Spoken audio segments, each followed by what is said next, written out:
So lately we have been witnessing all of these big influencers getting their hair back in Turkey for $2,000 to $3,000, including Mike Majlak, to whom we will be reacting right now and watching his 8-month results, where I want to be sharing with you some good and bad things of going with cheaper clinics in Turkey, especially bring more attention to the inefficiencies of these clinics, but also pointing out some very positive things about them. As somebody who has visited 11 of these clinics personally in Turkey, 25 plus clinics worldwide, observed close to 100 procedures myself, just so I can provide you with all of that information and knowledge right now so you can make the best possible decision. And before we start, let me just give a quick shout out to our sponsor, GoFiber. These are hair building fibers you can use to mask any thinning or patchy areas on your scalp to make your hair look thicker and better. So make sure you check out the link in the video description below where you can visit GoFiber, get a free sample of your choice and try them out. See if you like them. Alright guys, Mike Majlak got 4,500 grafts transplanted via FUE technique. That should be about 9,000 hairs. It was about 8 months ago. He went to the Smile Hair Clinic in Turkey, clinic operating on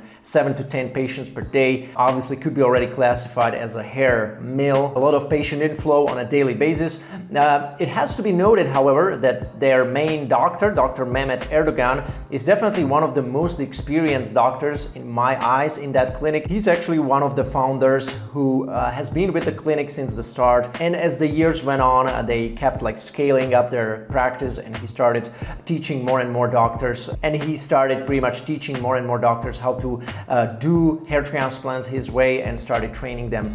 Now, Mike Majlak was his patient, so obviously if you like Mike Majlak's results, I would highly suggest you to have a surgery done with explicitly Dr. Mehmet Erdogan at Smile Hair Clinic and not any other doctor. So that's Mike Majlak's before situation. He was like a Norwood 3 before, transitioning almost to a Norwood 4 hair loss pattern, but really good hair quality. He has that nice wavy texture in the hair, which really helps with the coverage after the hair transplant. The mid-scalp has been the least affected by hair loss. The beginning of the fused hair loss is already to be seen. However, the crown is not as bad. So let's go step by step, guys. The before and after of the hairline I actually like a lot. Remember, this is a 2,500-ish clinic in Turkey that does 7 to 10 patients a day. That's the hairline that they produced on Mike. Again, I'm very surprised here. I'm positively surprised by the density at the 8-month mark. I'm positively surprised by the angles. I'm positively surprised by the single graft in the hairline. And it just looks very well kind of positioned as well. And it doesn't have almost any signs of detectability to my eye from here. This is almost the hairline I would expect by a more expensive, more premium Turkish clinic, where obviously such hairlines are being done even slightly more naturally and with higher consistency compared to a clinic that is charging $2,000 to $3,000, where the consistency of results may fluctuate a little bit. And yeah, so after just 1 weekend in Turkey, a few hours in the doctor's office, and just 2,000 euros to get it done, my life has changed forever. So thank you so much to Smile Hair Clinic for the new hair. So he seems to be satisfied with his result. It didn't cost him much. Probably he didn't pay for it because he's a big star, so he probably is partnering with the clinic. That's another discussion, of course. But nonetheless, if we look at the before and after result, we see good hair regrowth for 8 months. There are no gaps in the hairline, which again, for a cheap clinic, it is a big success, believe me, in Turkey, because there are obviously doctors who charge way more money and they are not even able to do high enough density, and their hair regrowth may not be that good even, right? And I have seen these cases. Now let's talk about something more concerning, which I consider to be the crown area, the vertex, and the mid-scalp, which, by the way, if we look at how many grafts did Mike get, it's 4,500. You need to understand how much surface 4,500 grafts can give you, how much coverage it could normally provide on a guy with Mike Majlak's hair quality. Now, for your reference, 4,500 grafts could look something like that by the best of the best in this industry. And some of you guys may be like, hey Matt, you are too cruel, you cannot compare a $2,000 clinic in Turkey to FUE expert who is like the master and artist in this industry, and he's super expensive as well with a huge waiting list. I would probably disagree, because we have to compare pretty much every clinic to the best of the best, because then you might actually find out how much your clinic sucks if you compare it to the best. That's the surface that has been covered with 4,766 grafts. That's almost an equivalent of what Mike Majlak got. He got 4,500.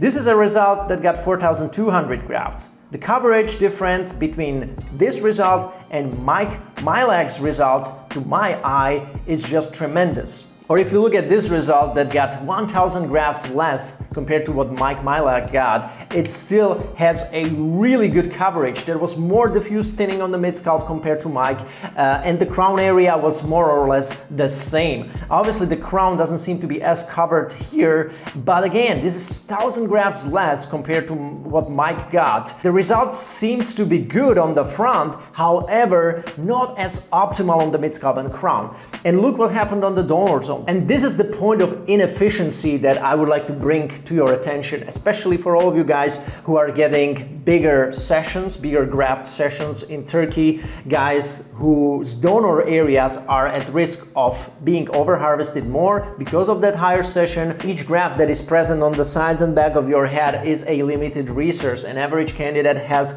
about 5,000 to 6,000 grafts that could be possibly harvested until 50% of the donor is being harvested. So Mike already got 4,500, so he's probably somewhere between 75 to 85% of being over-harvested. So he can push it still in the next surgery, but not so much anymore. This is what the back of my head now looks like. Now, we are only 8 months out from the hair transplant surgery, meaning we're only about halfway through the regrowth stage, because it could... Halfway through the regrowth stage is more like 5 to 6 months as far as the hairline. That is why I think that his hairline at this stage, 8 months after, is already pretty much 90% regrown. I'm just basing it on many results that I have seen. And probably most of you guys will agree with me as well that 8-9 months is already pretty much finished for the front.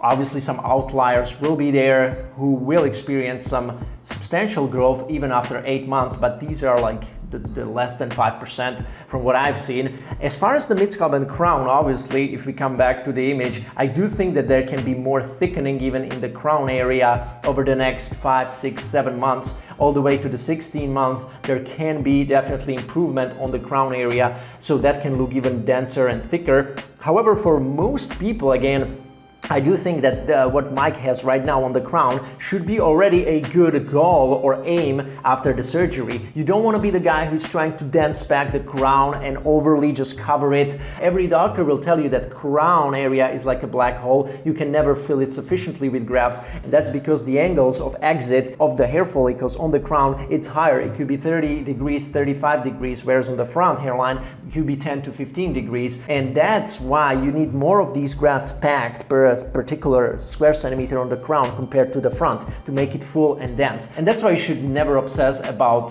dense packing your crown way too much. It just doesn't have that same level of cosmetic utility compared to having a suitably positioned hairline that is matching your age frame of your face, and also it has a sufficient density for the hairstyle that you would like to have. And I think that's really where Smile Hair Clinic could have done a better job, and that would be dense packing the crown, but also especially the mid-scalp a little bit less, because that's what made Mike Majlak already like 75 to 85% donor zone depleted. And again, it's going to be hard to get any, high graft surgery from this donor anymore in case he starts losing more hair in the mid-scalp, because again, the mid-scalp was fairly full before the surgery. It doesn't need so many grafts being packed there as you think, because again, if you have somewhat preserved mid-scalp that is not terribly balding, you should avoid a hair transplant there and not overgraft it, but rather get on medication,